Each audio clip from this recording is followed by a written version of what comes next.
नमस्कार दोस्तों, daily life channel पर आपका स्वागत है। आप सभी का स्वागत है। आज हमारा the earth in the solar system का पार्ट 2 का वीडियो है। हमने पार्ट 1 में पढ़ लिया है कि पृथ्वी सौरमंडल में है, अर्थात पृथ्वी सौरमंडल में है, सोलर सिस्टम, और सोलर सिस्टम आकाशगंगा में है और आकाशगंगा ब्रह्मांड में है। दोस्तों, मैं आपको बता दूं सभी को, जो मैंने कल बताया था, अभी तक जो हमारे ब्रह्मांड के बारे में हमारे पास जितनी जानकारी है, जो हमारे वैज्ञानिक, चाहे वह नासा हो चाहे वह इसरो हो, जितनी भी अभी तक प्राप्त जानकारी है वह 5% ही है, क्योंकि हमारा टेक्निक या साइंस इतना आगे नहीं गया है कि इससे अधिक जानकारी हमें हो। आज हम आप सभी को बताने वाले हैं अर्थात ब्रह्मांड। दोस्तों, मैं आपको बता दूं ब्रह्मांड, इसका निर्माण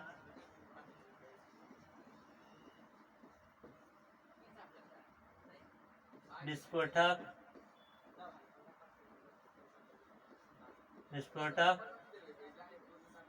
सिद्धांत से हुआ है।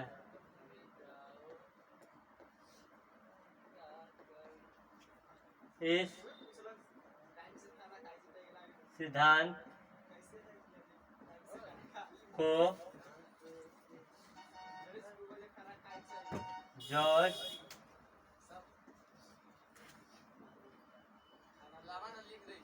लेमेटर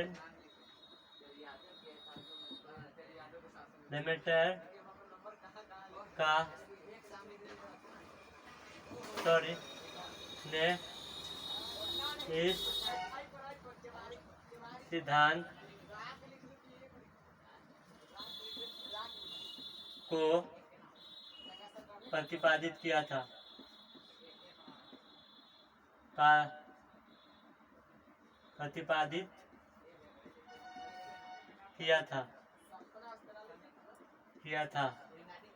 अर्थात दिया था।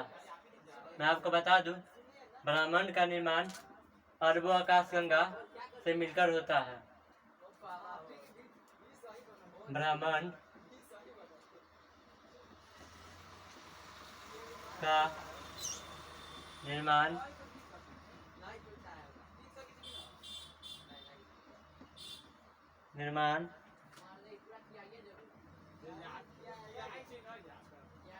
लगभग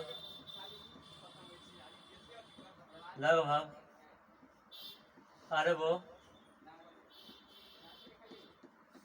आकाश गंगा से मिलकर होता है। आप सभी चाहे तो इसे नोट डाउन कर सकते हैं। दोस्तों, मैं आपको बता दूं, ब्रह्मांड अर्थात यूनिवर्स का निर्माण विस्फोटक के सिद्धांत से हुआ था। इस सिद्धांत को जॉर्ज लिमिटेड ने इस सिद्धांत को प्रतिपादित किया था। ब्रह्मांड का निर्माण लगभग अरबों आकाश गंगा से मिलकर होता है। दोस्तों, अब हमारा प्रश्न उठता है कि आकाश गंगा क्या है। तो दोस्तों, मैं आपको बता दूं, आकाश गंगा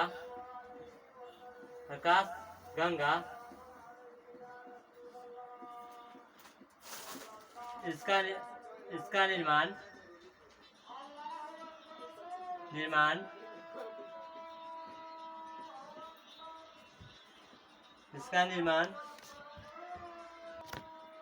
निर्माण खरबों तारों और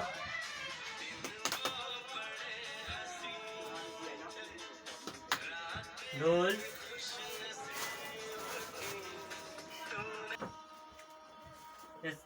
अर्थात आकाशगंगा का निर्माण खरबों तारों और धूल के बादल और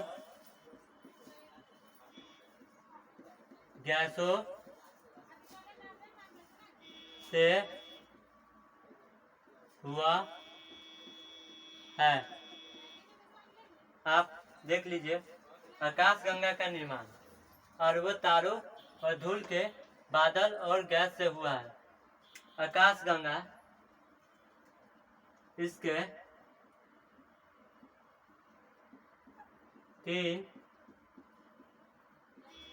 प्रकार है।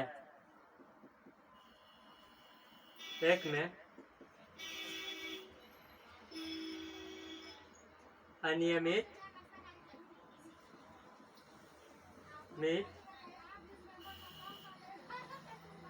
आकाश गंगा, 2 में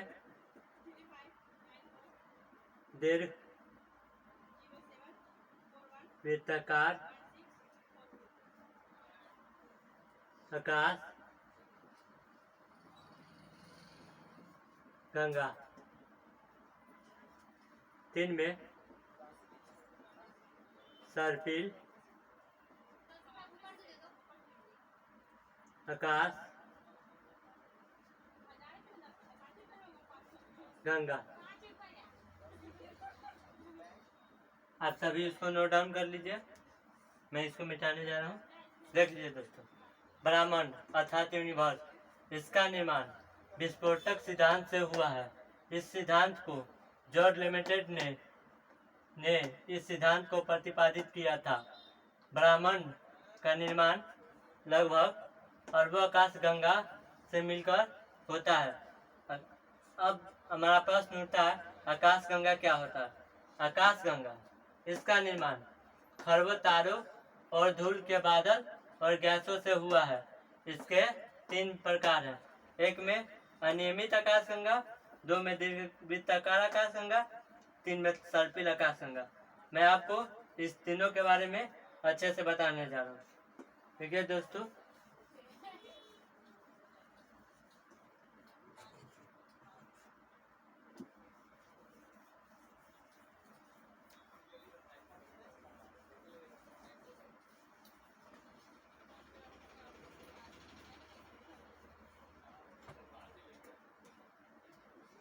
अनियमित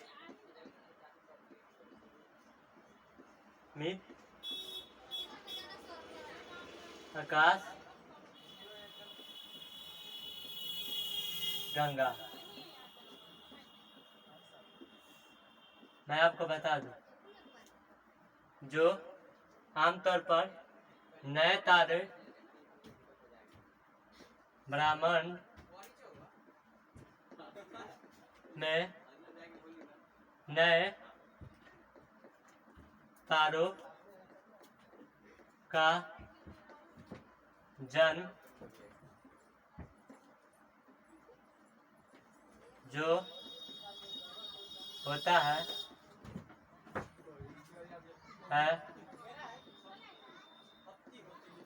आम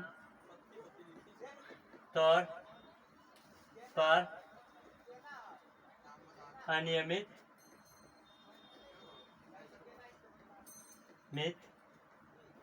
आकाशगंगा में होता है।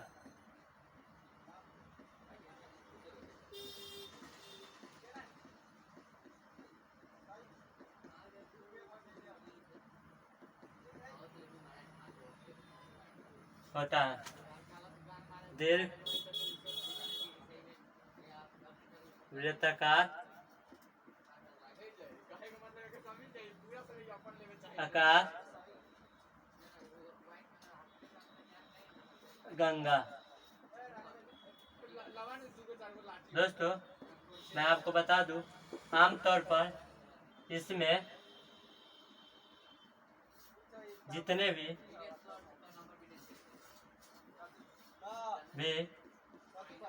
बड़े आकाश गंगा होता है वह वृत्ताकार, सॉरी मैं यहाँ पर गलती हो गया, सॉरी मिस, दीर्घ वृत्ताकार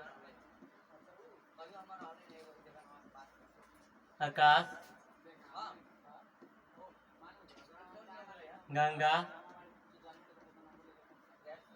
का भाग है, या इसे हम यह भी कह सकते हैं जितने भी बड़े दीर्घ वृत्ताकार आकाश गंगा होते हैं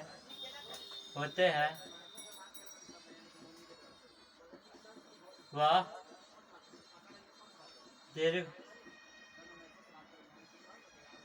वृत्ताकार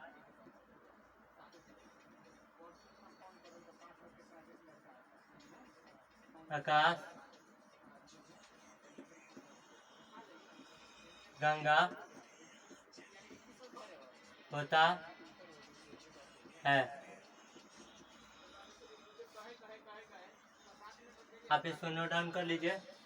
अनियमित आकाशगंगा, ऐसा आकाशगंगा अर्थात ब्रह्मांड में नए तारों का जन्म जो होता है वह आमतौर पर अनियमित आकाशगंगा में होता है। दोस्तों मैं आपको बता दूं, यह क्वेश्चन हमारे यूपीएससी के प्रीवियस ईयर में आया हुआ था कि ब्रह्मांड में नए तारों का जन्म किस आकाशगंगा में होता है। तो दोस्तों यह अनियमित आकाशगंगा में होता है। दीर्घ वृत्ताकार आकाशगंगा, जितने भी बड़े आकाशगंगा होते हैं वह दीर्घ वृत्ताकार आकाशगंगा में होते हैं। दोस्तों अगला हमारा जो थर्ड है, जो मैं आपको बता दूं, मैं बोर्ड मिटा रहा हूँ।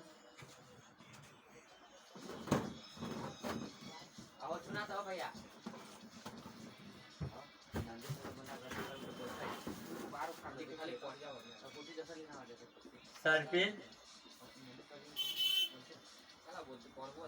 सर्पिल आकाश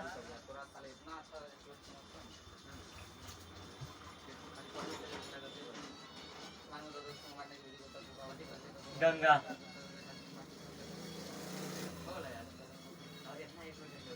मैं आपको बता दूं, जिस आकाश गंगा में हम रहते हैं वह सर्पिल आकाश गंगा है। हाँ, यह सर्पिल आकाश गंगा, यह 10 तारीख के आकार का होता है। इसे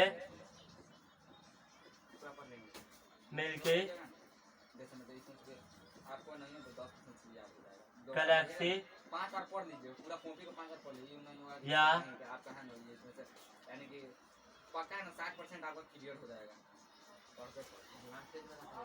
मंदाकिनी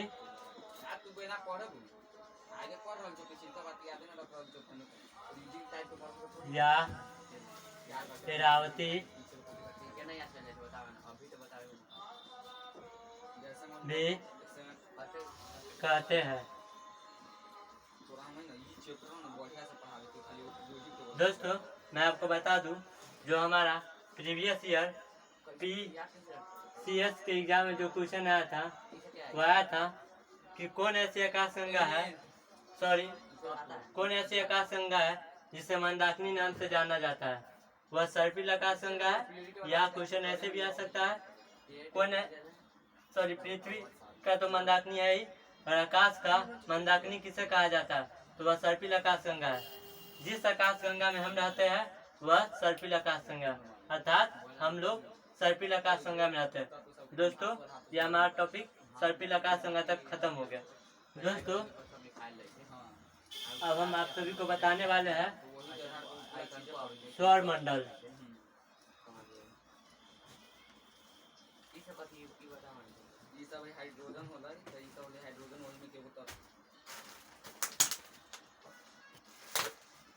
दोस्तों आगे का हमारा टॉपिक है जो मैं आप सभी को बताने जा रहा हूँ। देखिए, सौर मंडल अर्थात सोलर सिस्टम। मैं आप सभी को बता दूं, सोलर सिस्टम, देखिए मैं आपको बता देता हूँ। सोलर सिस्टम जिसका 99.8 मास अर्थात परसेंट भाग सन लिया हुआ है।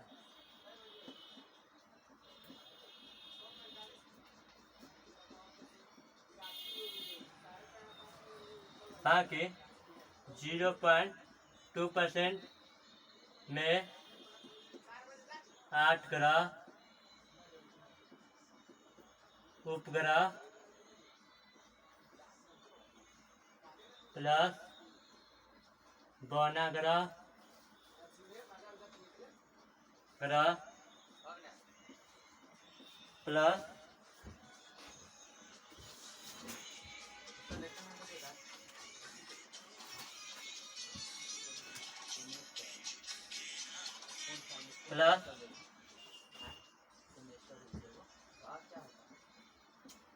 सूर्य ग्रह प्लस उल्का या अन्य उपग्रह। मैं आप सभी को बता दूं, जो हमारा सौर मंडल में जितना स्पेस है उसका 99.8% भाग सन लिया हुआ है अर्थात सूर्य लिया हुआ है, और 0.2% भाग में बाकी 8 ग्रह, उपग्रह, बौना ग्रह और सूर्य ग्रह और उल्का और अन्य उपग्रह भी है अर्थात अन्य प्लानेट, अदर प्लानेट सब है। अर्थात हम कह सकते हैं सौर मंडल का जो सबसे ज़्यादा भाग लिया हुआ है वह सूर्य है। मैं आपको बता दूं,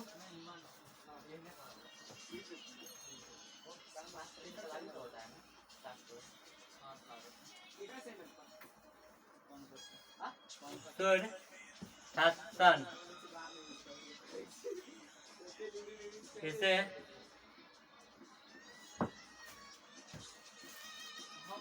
सौर मंडल का मुखिया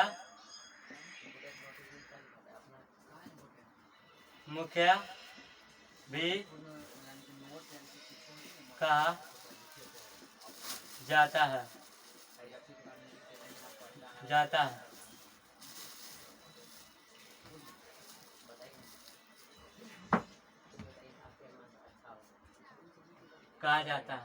दोस्तों मैं आपको बता दूं, सूर्य एक ग्रह है।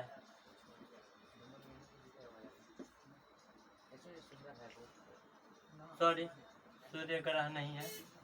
मैं आपको सन के बारे में बताने से पहले मैं आपको बता देना चाहूँगा कि हम उपग्रह या ग्रह के बारे में जान लें। सबसे पहले हम जान लेते हैं। देखिए दोस्तों, ग्रह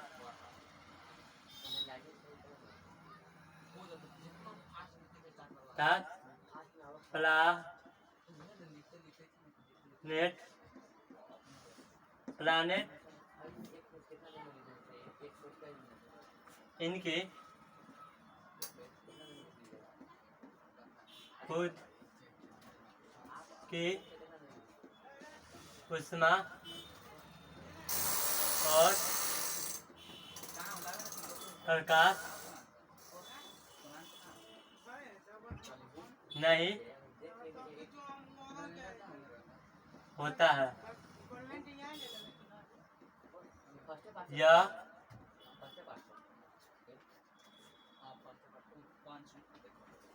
कुल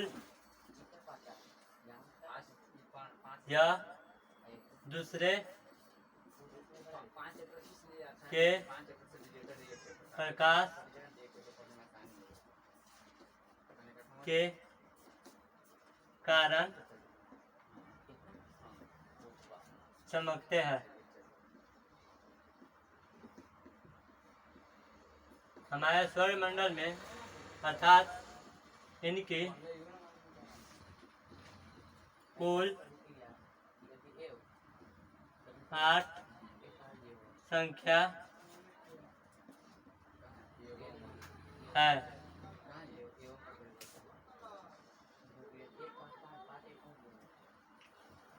इन आठों ग्रह, इन आठों, आप इसको पहले नोट डाउन कर लीजिए ग्रह का परिभाषा। इनकी खुद की ऊष्मा, मैं आपको बता दूं, ग्रह वह होते हैं इनकी खुद की ऊष्मा और प्रकाश नहीं होता है, यह दूसरे के प्रकाश के कारण चमकते हैं। इनकी कुल संख्या 8 है हमारे सौरमंडल में। मैं आपको बता दूं, ग्रह अर्थात प्लानेट, प्लानेट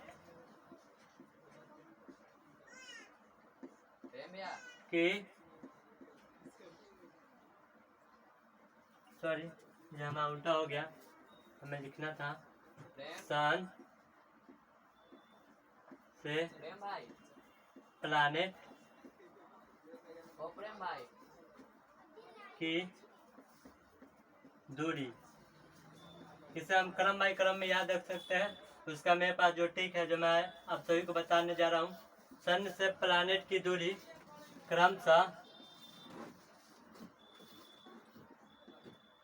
इस प्रकार है, देखिए माई, आप इसको नोट डाउन कर लीजिए, बहुत ही इम्पोर्टेंट है। My mother, sorry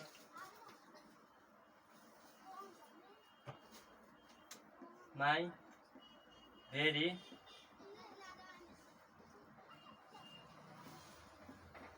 educated mother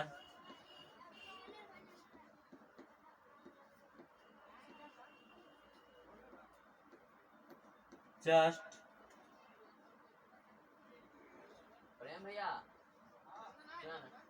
so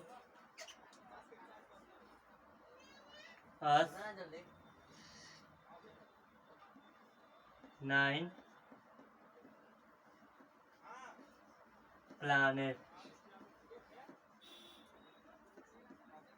मैं आप सभी को बता दूं, देखिए सूर्य से जो सभी ग्रह की दूरी है उसे क्रमशः याद करने का टिक, अर्थात जो इंक्रीजिंग ऑर्डर में है, जो हम जितना अधिक दूरी बढ़ता जा रहा है, जो मैंने लाइन से रख दिया।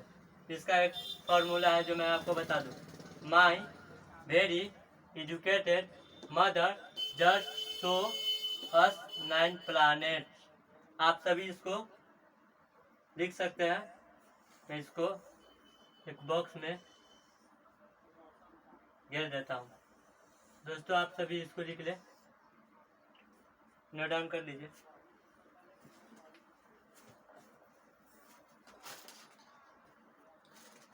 आपने इसे नोट डाउन कर लिया, my very educated mother just show us 9 planet. मैं आपको बता दूं, आप लोग पूछिएगा यह मैंने आपको किस लिए नोट डाउन करा। इसमें माई अर्थात एम, एम का मतलब है मरकरी अर्थात बुध ग्रह, बुध ग्रह, मरकरी,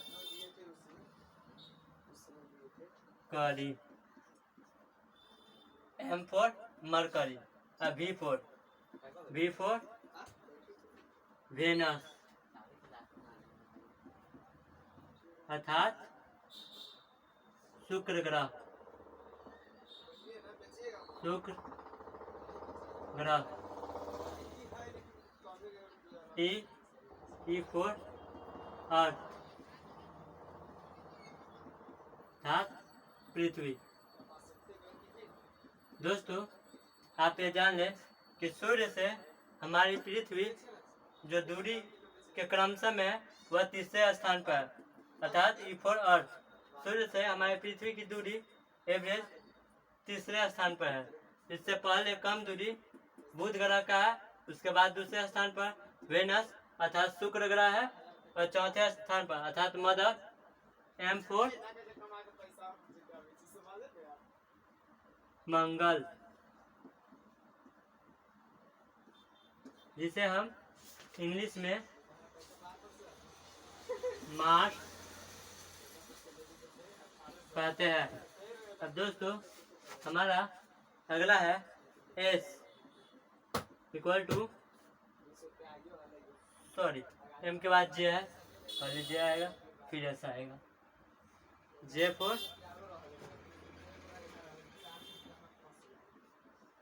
जुपिटर, जुपिटर अर्थात बृहस्पति ग्रह। अब S आता है अर्थात S इक्वल टू सैटर्न, जिसे हम शनि ग्रह कहते हैं, शनि ग्रह। दोस्तों आप सभी इसको नोट डाउन कर लीजिए, मैं इसे मिटा रहा हूँ। फास्टली आप चाहे तो वीडियो को बैक करके नोट डाउन कर लीजिएगा, मैं इसे मिटा रहा हूँ, क्योंकि ज़्यादा देर टाइम लगाएंगे तो वीडियो लंबा हो जाएगा, इसलिए मैं वीडियो मिटा रहा हूँ। आप फास्ट में ही लिखते जाइएगा। S तक हमने बता दिया। अब यहाँ से U इक्वल टू